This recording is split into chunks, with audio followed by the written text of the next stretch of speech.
Chapter 14. The Battle of Madhumati. Shiva, Parvateshwar, Bhagirath, Drapaku and Divodas were seated aft on the ship. The moon was absent, cloaking the entire area in darkness. The quietness of the jungle, except for the incessant beating of crickets, automatically made them speak softly. The problem is, how do we make him believe that there is a rebellion and he has to fight only 100 men, not the entire crew? Whispered Shiva. His spies would be watching us all the time, murmured Divodas. It has to be a believable act. We can't let our guard down for even a minute. Shiva suddenly started, motioning with his hands for everyone to keep talking. He slowly rose and crawled to the rail of the ship, picking his bow quietly, stealthily placing an arrow, and then, quick as lightning, he rose above the railing and shot the arrow. There was a loud scream of pain as one of the brigand's men swimming towards the ship was hit. "Come out, you coward!" yelled Shiva. "Fight like a man!" There was a commotion in the jungle as animals shrieked at the sudden disturbance. Birds fluttered loudly, hyenas howled, tigers roared, deer bleated. There was some splashing in the river, someone possibly trying to rescue an injured comrade.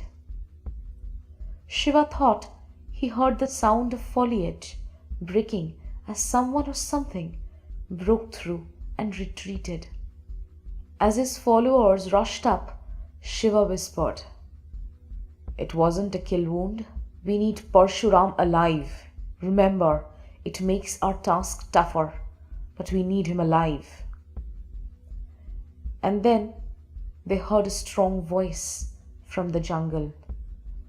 "Why don't you get out of the ship, you spineless wimp, and I'll show you how a man fights." Shiva smiled.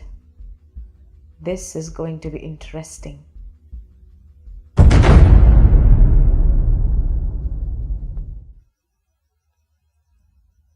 Sati woke up with a start, not due to some sudden noise, but because the noise had stopped. She looked towards the left. The flames were burning strong. Two men with swords drawn were at the top of the stairs supervising the fire. "More wood," whispered Sati. One of the soldiers immediately crept to the stack of firewood and dropped some more onto the raging fire in the middle of the staircase. Meanwhile, Sati tiptoed to the parapet. The goat had been bleating desperately all night, but no more. She looked gingerly over the railing. The night had thrown a pitch-black shroud all around, but the flames of the school fire spread a bit of glow. The goat was still there. It wasn't standing anymore. Its hind legs had collapsed, and it was shivering desperately. "Are they here, my lady?" asked Kavas, crawling quietly to Sati. "Yes," whispered Sati. They heard a soft, deep roar, a sound which would terrorize any living creature in the jungle.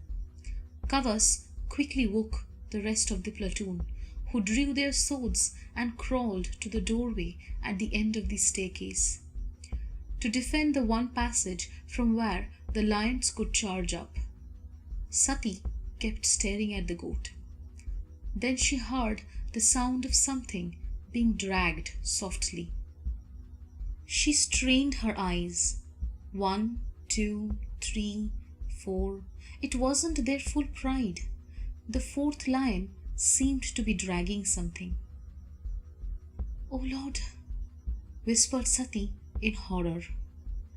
The body being dragged was that of Suryaksh, the village Brahmin.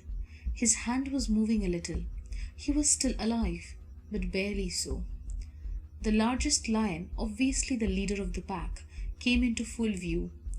It was abnormally massive, the largest Sati had ever seen, and yet the mane was not dense. It was clearly an adolescent, not more than a year old perhaps. Then a troubling thought struck Sati. She stared at the lead animal's skin. It had the stripes of a tiger.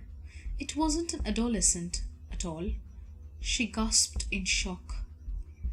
"Liger!" "What?" whispered Kavas.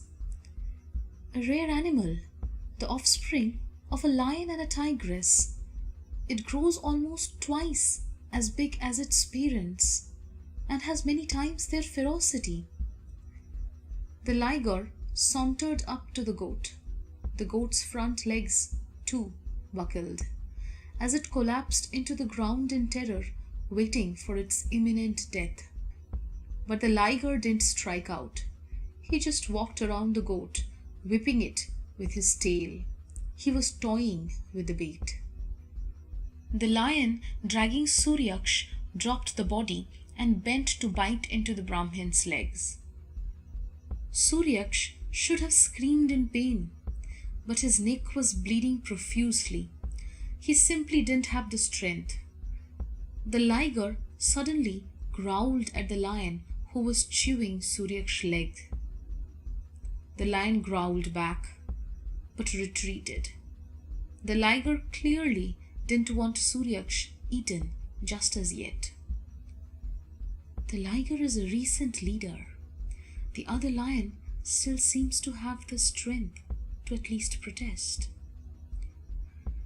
Followed by the lionesses, the liger walked back to the goat, lifted his hind leg, and urinated around the area, marking his territory again. Then he roared, loud and strong. The message was clear. This was his territory. Anyone in it was fair game. Sati reached silently for her bow. The aggression of the pride would be cut if the liger was dead. She softly loaded an arrow and aimed. Unfortunately, just as she released the arrow, the liger stumbled on Suryaksh's body. The arrow flew past him and rammed deep into the eye of the lioness behind.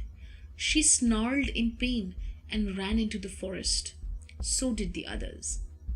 But the liger turned around, baring his teeth ferociously at this intrusion, growling. He reached out with his paw and struck Suryaksh hard across the face. A fatal blow. Sati reloaded and fired again. This one hit the liger on his shoulder. The liger roared and retreated. "The lioness will be dead soon," said Sati. "But the liger will come back," said Kavas, angrier than ever. "We better leave tomorrow with the villagers." Sati nodded.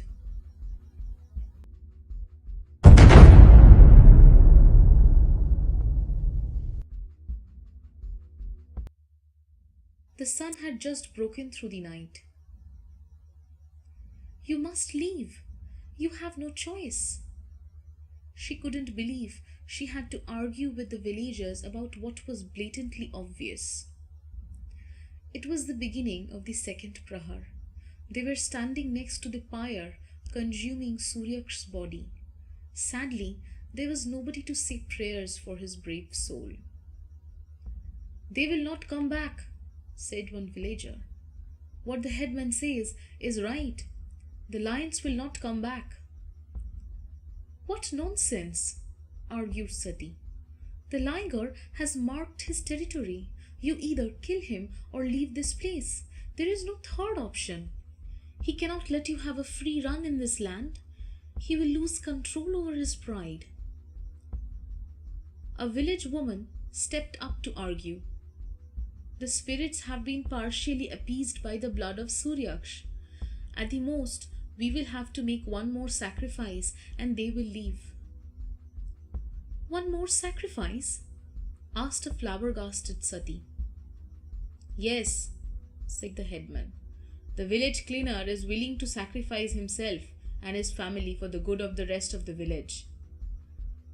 Sati turned to see a thin, wiry little man who also had the onerous task of collecting firewood and cremating the dead over the last few days. Behind him stood his equally puny wife, with a look of utter determination on her face. Holding on to her dhoti were two little children, no older than 2 or 3, wearing nothing but torn loincloths, unaware of the fate chosen for them by their parents. Sati turned towards the headman, fists clenched. You are sacrificing this poor man and his family because he is the most powerless. This is wrong. No, my lady, said the cleaner. This is my choice, my fate. I have been born low in this birth because of my past life karma. My family and I will sacrifice ourselves willingly for the good of the village. The Almighty will see our good deed and bless us in our next birth. I admire your bravery, said Sati, but this will not stop the lions. They will not stop till all of you are either driven out or killed. Our blood will satisfy them, my lady. The headman has told me. I am sure of this. Sati stared hard at the cleaner. Blind superstition can never be won over by logic. She looked down at his children. They were poking each other and laughing uproariously. They suddenly stopped and looked up at her, surprised, wondering why this foreign woman was staring at them. I can't let this happen. I will stay here. I will stay till every lion has been killed. But you will not sacrifice yourself or your family. Is that clear? The cleaner stared at Sati, confused at what to him seemed a strange suggestion. Sati turned towards Kavas. He immediately started leading the soldiers back to the school. Some of them were arguing, clearly unhappy at this turn of events.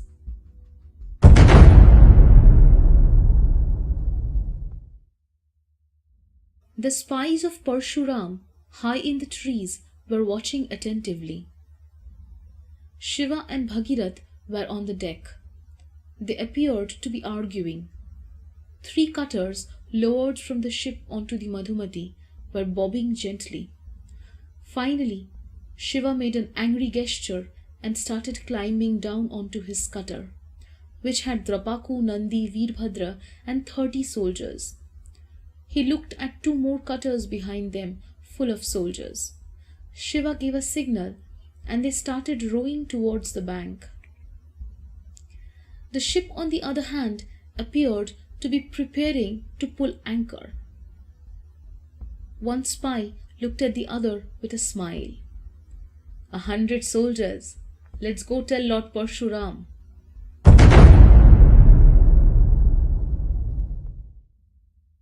The rich waters of the Madhumati and the fertile soil of Branga had conspired to grow a jungle of ferocious density. Shiva looked up at the sky. A little bit of sunshine pierced through the dense foliage. The direction of the rays told Shiva that the sun had already begun its downwards journey. His platoon had hacked through the almost impenetrable forest for a good 8 hours, tracking the movements of the brigand. Shiva had broken for lunch 2 hours earlier. Though physically satiated, his soldiers were getting restless, waiting for action. Perchuran seemed to be avoiding battle even here. Shiva suddenly raised his hand. The platoon halted. Drapaku slipped up to Shiva and whispered, "What is it, my lord?" Shiva pointed with his eyes and whispered, "This territory has been marked." Drapaku stared, confused. "See the cut on this bush?" said Shiva. Drapaku stared harder. "They have passed through here. This route has been hacked." "No," said Shiva, looking ahead. "This hasn't been hacked to walk through. It had been cut from the right side to make us think they have walked through here. There is a trap straight ahead." "Are you sure, my lord?" asked Drapaku, noticing Shiva reach slowly for his bow. Shiva suddenly turned around, pulling an arrow simultaneously and loading it onto his bow. He fired it immediately onto the top of one of the trees. There was a loud noise as an injured man came crashing down. "This way," said Shiva, running hard to the right. The soldiers followed, desperately keeping pace with their charging lord. They ran hard for what must have been a few minutes. Shiva suddenly emerged onto a beach and stopped dead. Standing in front at a distance of around 100 meters was Perchuran with his gang. There were at least 100 men, an equal match for the Suryavanshis. Shiva's soldiers kept running out of the jungle in a single file and started getting into formation quickly on the beach. "I will wait," said Perchuran sarcastically, his gaze locked onto Shiva. "Get your men into position." Shiva stared right back. Perchuran was a powerful man. Though a little shorter than Shiva, he was ridiculously muscled. His shoulders spread wide, his barrel chest heaving. In his left hand was a mighty bow, much too big for any man, but clearly his powerful arms had enough strength to pull the string clean. On his back was a quiver full of arrows. But slung the other way was the weapon that had made him famous. The weapon he used to decapitate his hapless victims, his battle axe. He wore a simple saffron dhoti but no armor. In a sign of his Brahmin antecedents, Perchuran's head was shaved clean, except for a neat tuft of hair tied at the back and a janau thread tied loosely down from his left shoulder across his torso to his right. His face bore a long mighty beard. Shiva looked to his side, waiting for all his soldiers to get into line. He sniffed. What is that? It seemed like the paraffin used by the Meluhans to light their prahar lamps. He looked down. The sand was clean. His men were safe. Shiva drew his sword and bellowed, "Surrender now, Perchuran, and you shall get justice." Perchuran burst into laughter. "Justice? In this wretched land?" Shiva turned his eyes to his sides. His men were in position, ready. "You can either bow your head towards justice, or you can feel its flames bear down on you. What do you want?" Perchuran sniggered and nodded at one of his men. The man raised an arrow, touched it to a flame, and shot the burning arrow high into the air, way beyond the range of the Suryavanshis. What the hell? Shiva lost sight of the arrow in the light of the sun for a moment.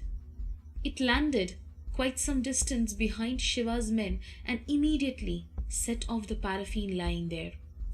The flames spread quickly, making an impenetrable border. The Suryavanshis were trapped on the beach. No retreat was possible. "You're wasting your arrows, you idiot!" shouted Shiva. "Nobody is retreating from here." Perchuran smiled. "I am going to enjoy killing you." To Shiva's surprise, Pershuram's archer turned around, lit another arrow, and shot it towards the river. Shit. Pershuram's men had tied thin canoes, touching each other across the bend of the river arching the beach. Full of large quantities of paraffin, these boats immediately burst into flames as the fiery arrow hit one of them. The massive blaze made it appear like the entire river was on fire. The inferno reached high, making it almost impossible for Parvateshwar's backup cutters to row through. Pershuram looked towards Shiva with a chilling sneer. Let's keep our merriment to ourselves, shall we?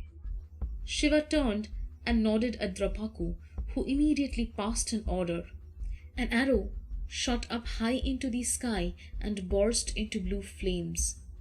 Parvateshwar had been summoned. But Shiva didn't see how the Meluhan general would be able to get through the wall of fire on the Madhumati. Small cutters couldn't slip through, and the ship itself could not come on close to the banks, and it would run aground. Nobody's coming. We have to finish this ourselves. This is your last chance, barbarian, screamed Shiva, pointing forward with his sword. Pershuram dropped his bow. So did every archer at his command, drawing their anga weapons out. Pershuram pulled his battle axe out. He clearly wanted brutal close combat. No, Brangan. It was your last chance. I'm going to make your end slow and painful. Shiva dropped his bow and drew his shield forward and spoke to his soldiers. On guard. Go for their sword arms. Endure, don't kill. We want them alive.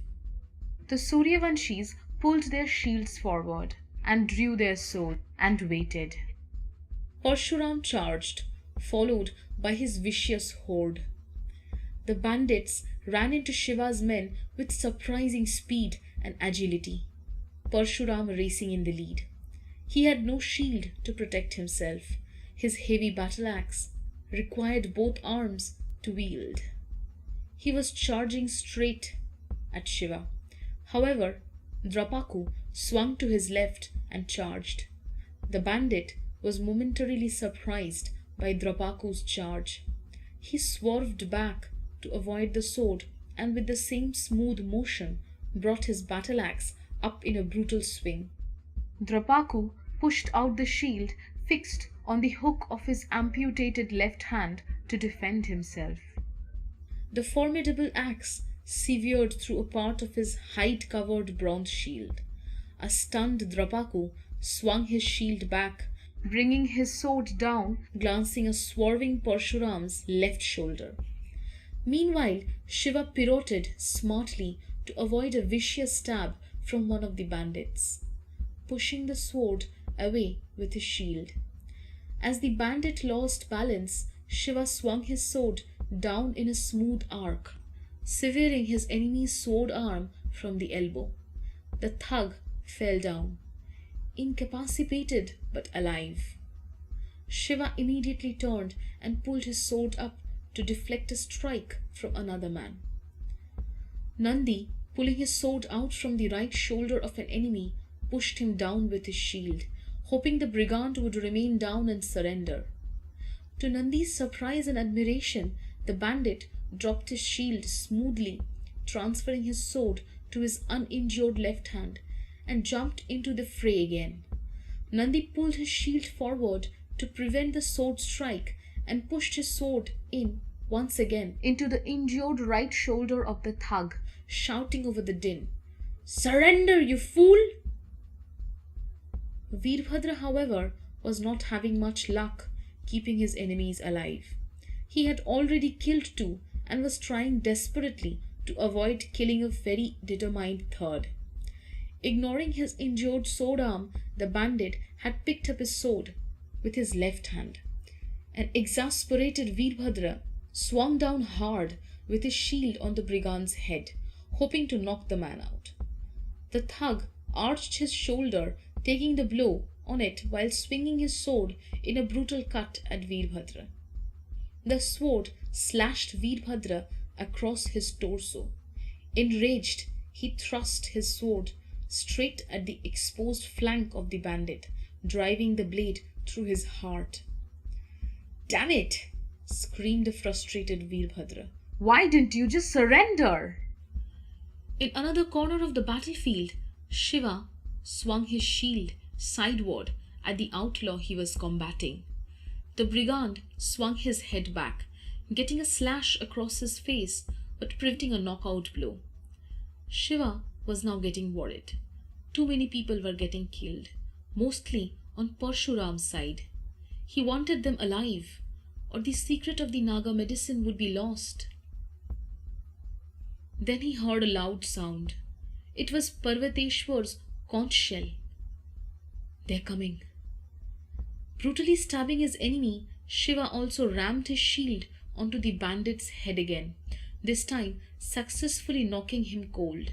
Then he looked up And smiled. The massive Suryavanshi ship burst through the flaming canoes, running aground onto the beach, its hull cracking. The flames on Madhumati were high for a cutter, but not high enough for a large ship. Perchuran had banked on the idea that the Suryavanshis would not ground their ship, as this would mean they would have no way of returning to Branga. He had, however, miscalculated the determination of the Suryavanshi troops as well as the valor of their general, Parvateshwar. The ship rammed through many of the Pershuram's men, killing them instantly. Parvateshwar, standing at the bow, jumped down as soon as the ship hit the sandbank. The rope tied around his waist broke his fall from the great height. As he swung close to the ground, Parvateshwar slashed his sword above him, cutting the rope neat and landing free. 400 Suryavanshis followed their general into the battle. Drapaku had been momentarily distracted by the sight of the ship. As he swung his sword at Pershuram's axe, he failed to notice the bandit pull out a knife from behind. Pershuram brought up his left hand in a smooth action, thrusting the knife into Drapaku's neck. Pain immobilized the Suryavanshi brigadier momentarily. Pershuram rammed the knife in brutally, right up to the hilt. Drapaku staggered back, bravely retaining his hold on his sword. Meanwhile, the Suryavanshis, outnumbering Pershuram's men 5 times over, were rapidly taking control of the situation. Many brigands were surrendering, finally seeing the futility of their situation. At the center of the battle, Pershuram released the knife from a tottering Drapaku's neck. He gripped his battle axe with both hands, pulled back, and swung viciously. The axe rammed hard into Drapaku's torso, smashing through his hide and bronze armor. It stuck deep, breaking through skin and flesh right down to the bone. The mighty Suryavanshi brigadier fell to the ground. Pershuram tried to pull the axe away, but it was stuck. He yanked hard. Ripping Drapaku's chest, the axe finally came out. Much to Pershuram's admiration, the Suryavanshi was still alive. The brigadier tried to raise his drastically weakened sword arm, still attempting to fight. Pershuram stepped forward and pinned Drapaku's arm down. He could feel the weakened motions of the brigadier's limb. Attempts by a dying man to not give up the fight, the sword still held tight. Pershuram was awed. He had never needed more than one clear blow with his battle axe to kill his opponents. His soldiers were rapidly losing the battle, but he didn't seem to notice. His eyes were transfixed upon the magnificent man dying at his feet. Pershuram bowed his head slightly and whispered, "It is an honor to slay you." The brigand raised his axe, ready for the decapitation strike. And the same instant, Anandamayi flung her knife from a distance. It pierced straight through Pershuram's left hand, causing the axe to fall safely away. Bhagirath, with the help of Divodas and two Suryavanshi soldiers, wrestled Pershuram to the ground without any further injury to the bandit. Shiva and Parvateshwar ran to Drapaku. He was bleeding profusely, barely alive. Shiva turned back and shouted, "Get Ayurvati, quickly!"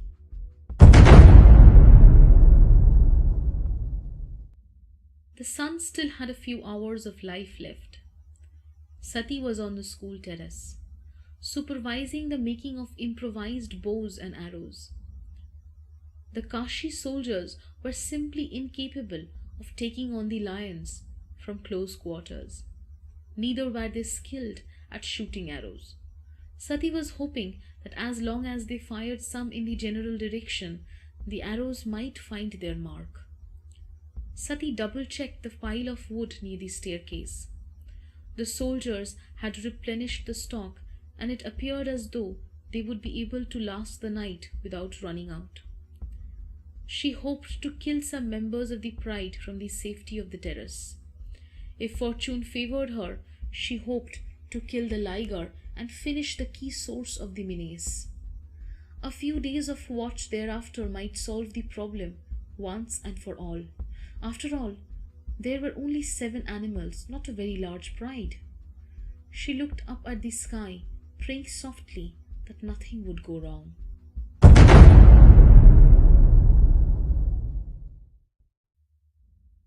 Chapter 15. The Lord of the People. The sun was rapidly descending into the horizon, the twilight sky a vibrant ochre. The Suryavanshi camp was a hub of feverish activity. Bhagirath was supervising the key task of the securing of the prisoners. Using bronze chains from the ship, Pershuram's men had been tied up hand and foot, forced to squat in a line in the center of the sandbank. The chains had been hammered into stakes deep into the ground. As if that wasn't enough, another chain ran through their anklets, effectively binding them to each other. The Suryavanshi soldiers were stationed all around the prisoners. They would maintain a constant vigil.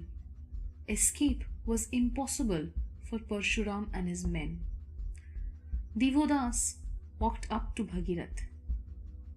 "Your Highness, I have inspected the ship, and it will take at least 6 months to repair."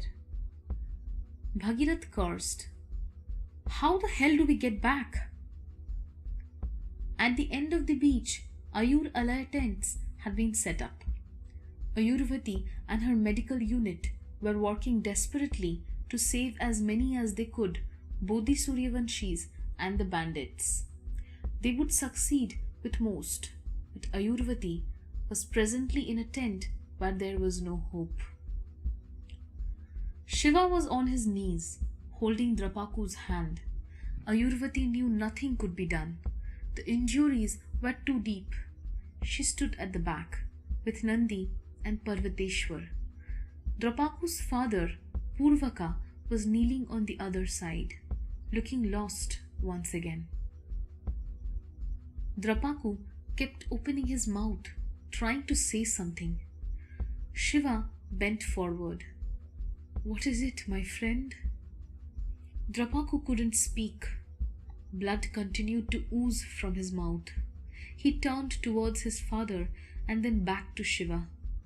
The movement caused his heart to spurt, spilling some more blood out of his gaping chest onto the sheet covering him. Shiva, his eyes moist, whispered, "I will take care of him, Drapaku. I will take care of him." A long breath escaped Drapaku. He had heard what he needed to, and he let himself die, at peace finally. A gasp escaped Purvaka's lips. His head collapsed on his son's shoulder, his body shaking. Shiva reached out and touched Purvaka gently on his shoulders. Purvaka looked up, his forehead covered with his son's brave blood, tears flowing furiously. He looked at Shiva, devastated. The proud, confident Purvaka was gone. It was the same broken man that had met Shiva at Kotwad in Meluha. His only reason to stay alive had been brutally hacked away. Shiva's heart sank. He couldn't bear to look at this Purvaka, and then rage entered his heart. Pure, furious rage. Shiva rose.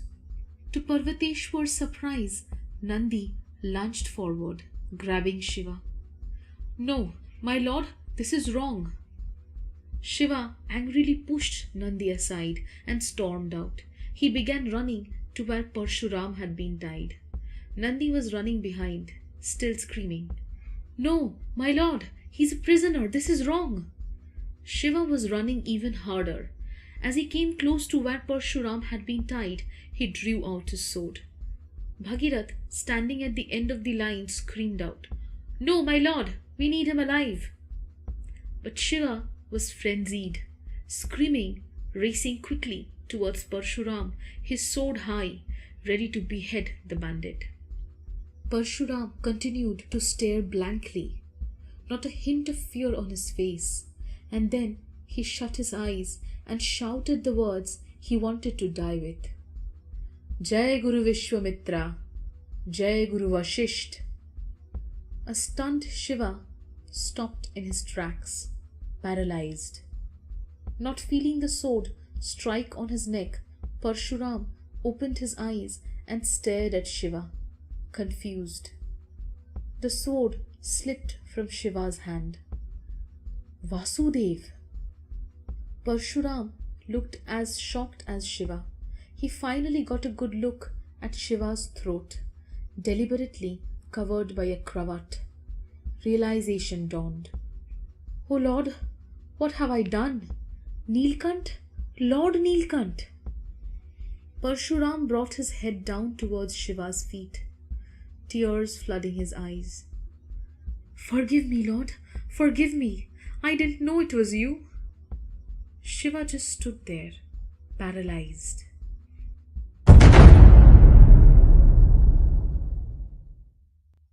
A half-asleep Sati heard the throaty roars. She immediately became alert. "They're here." She turned towards the doorway. The fire was burning strong. 2 soldiers were sitting guard. "Kavas, they're here. Wake everyone up." Sati crept up to the terrace railing. She couldn't see any lion as yet. The moon had a bit of strength tonight. She wasn't dependent only on fire. Then she saw the Liger emerge from the tree line. The arrow Sati had shot was still buried in his shoulder, its shaft broken, but it made him drag his front foot marginally. "There's another male lion," whispered Kavas, pointing. Sati nodded. She drew her bow forward, but before she could shoot, the sight in front of her stunned her. Numerous lionesses were pouring out from behind the Liger. The pride was far larger than the 7 animals she had assumed there would be. She continued to watch in horror as more and more animals emerged, one lionesses after another, till there were nearly 30 of them on display.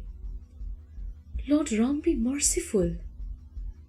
After the attack the previous night, the Liger had brought his whole army to combat the threat, and it was a massive pride. This explains the 3 male lions. The Liger has actually taken over and merged 3 prides into one. Sati slunk back and turned around. She couldn't shoot so many lionesses. She looked around her. There was pure terror in the eyes of the Kashi soldiers. She pointed to the doorway. 2 more men there, and more wood into the fire. The Kashi soldiers rushed to obey. Sati's brain was wiring, but no idea struck her. That's when she heard it. She immediately turned around and crept to the railing, hearing the sound clearer. Two children were crying, howling desperately for their lives. Sati opened her eyes wide in panic. Please, no. The village cleaner and his wife were walking determinedly towards the lions. They wore saffron to signify their sacrifice, their final journey. The children, naked to the elements, were held one each by their parents. They were bawling frantically. The liger turned towards the couple and growled. Sati drew her sword. No! No, my lady! Screamed Kavas. But Sati had already jumped over onto the ground. She charged towards the lions, sword held high. The lions turned towards her, surprised, forgetting about the cleaner and his family. Then the liger registered Sati. He roared loudly, and his pride charged.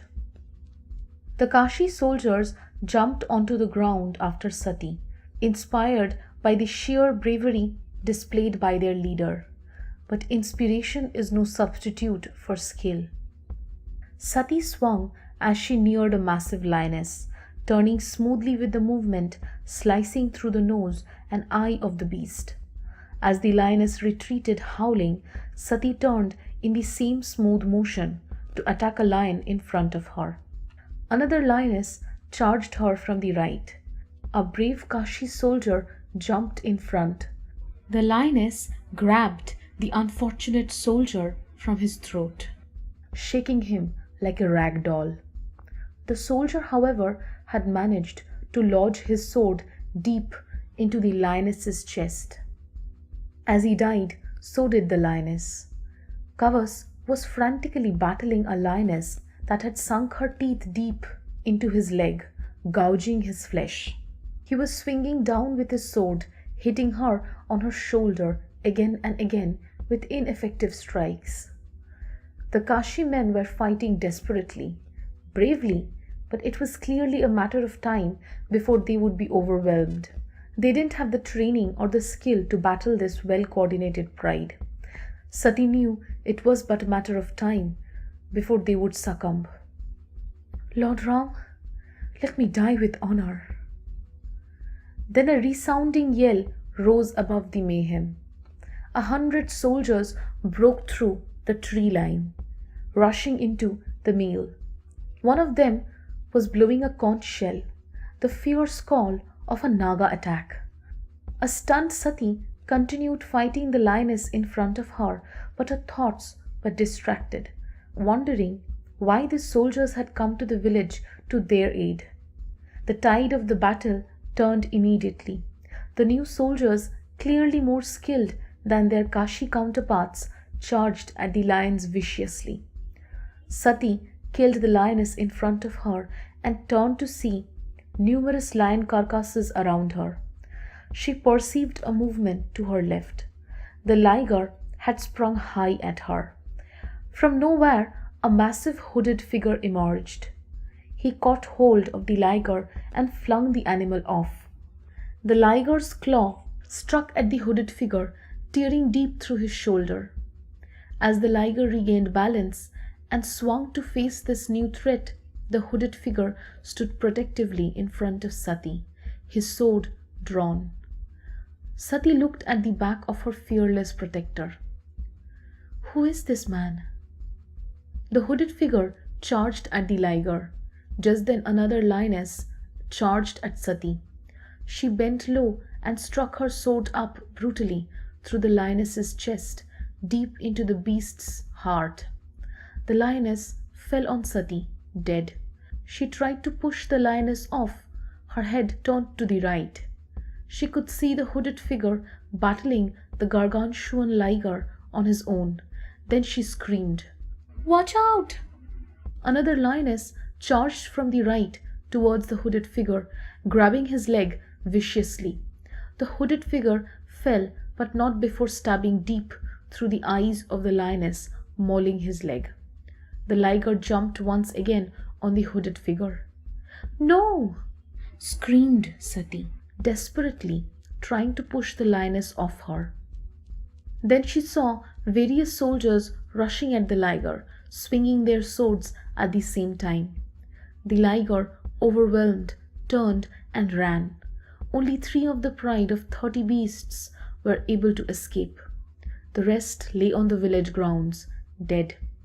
Along with them were bodies of 10 brave Kashi soldiers. A soldier came to assist Sati, pushing the lioness's carcass off her. She immediately got up and ran towards the hooded figure who was being helped to his feet. Then she stopped, stunned. The hooded figure's mask had slipped off. Naga! The Naga's forehead was ridiculously broad, his eyes placed on the side, almost facing different directions. His nose was abnormally long, stretching out like the trunk of an elephant. 2 buck teeth struck out of the mouth, one of them broken. The legacy of an old injury, perhaps. The ears were floppy and large, shaking of their own accord. It almost seemed like the head of an elephant had been placed on the body of this unfortunate soul. The Naga was standing with his fists clenched tight, fingers boring into his palms. He had dreamt of this moment for ages. Emotions were raging through his soul. Anger, betrayal, fear, love.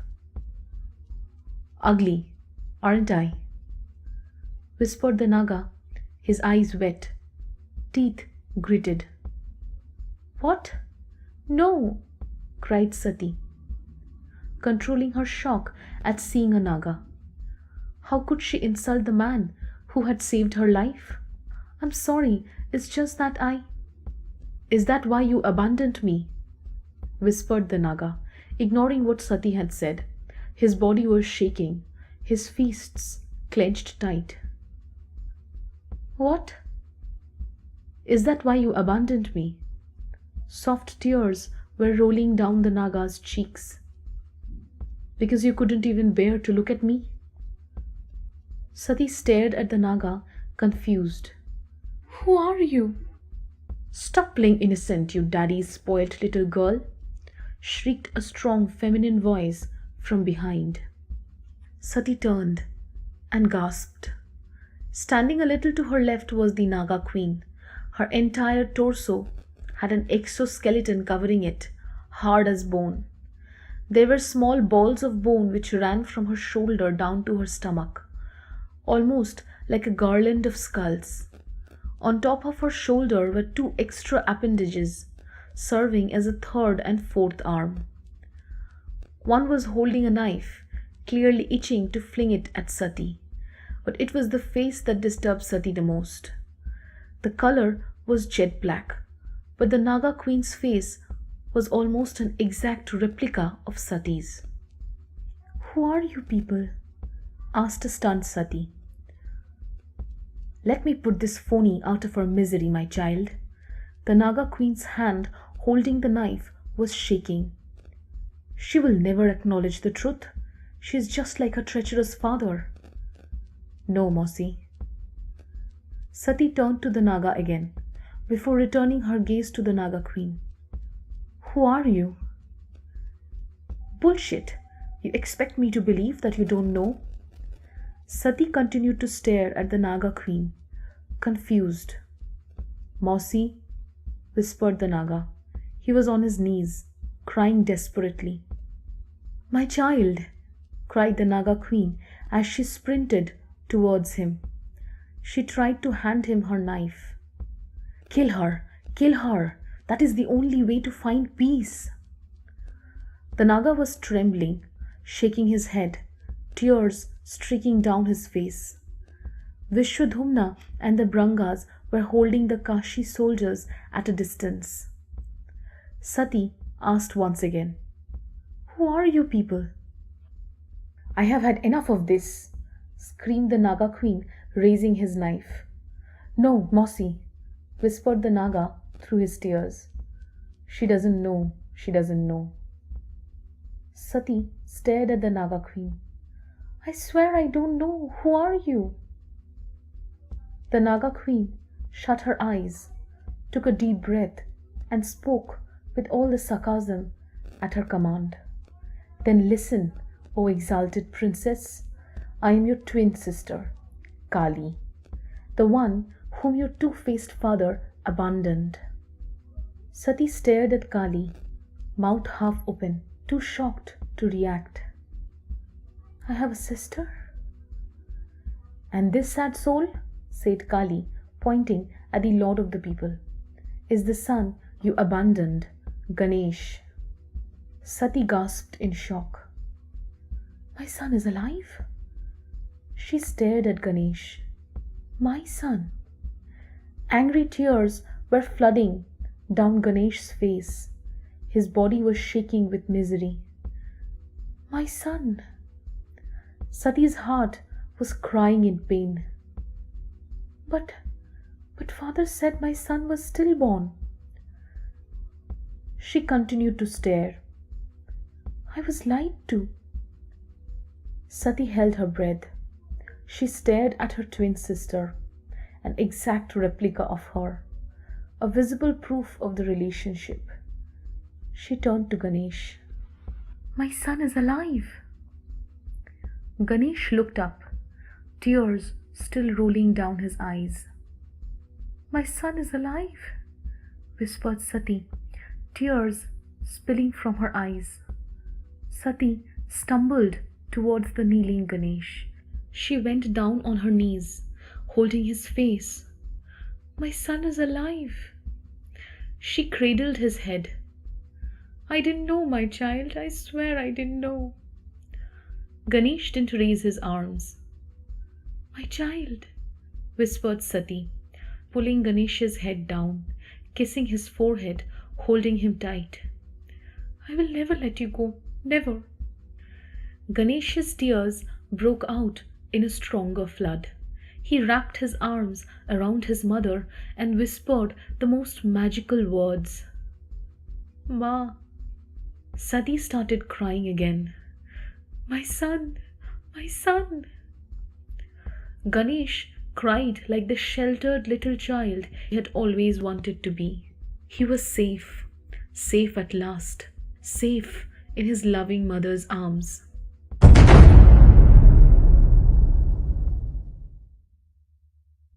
Perchuran was bidding time. The water holds of the Branga ship had been destroyed when it grounded. The Suryavanshis had no choice but to drink the Madhumati water. Divodas had insisted the water be boiled first. But Perchuran knew that people drinking Madhumati water for the first time would be knocked out for a few hours if they didn't have the antidote beforehand. He waited patiently for the water to take effect. He had a task to carry out. As the camp slept, Perchuran set to work. He found the weak links in his chain and banged it lightly with a stone till it broke. His lieutenant next to him expected to be set free, but Perchuran hammered the chain back into the stake. Nobody escapes, is that clear? Anyone who dares to will be hunted down by me. The lieutenant frowned, thoroughly confused, but did not dare question his fearsome chieftain. Perchuran turned towards the kitchen area of the beach. His battle axe gleamed in the moonlight. He knew what he had to do. It had to be done. He had no choice.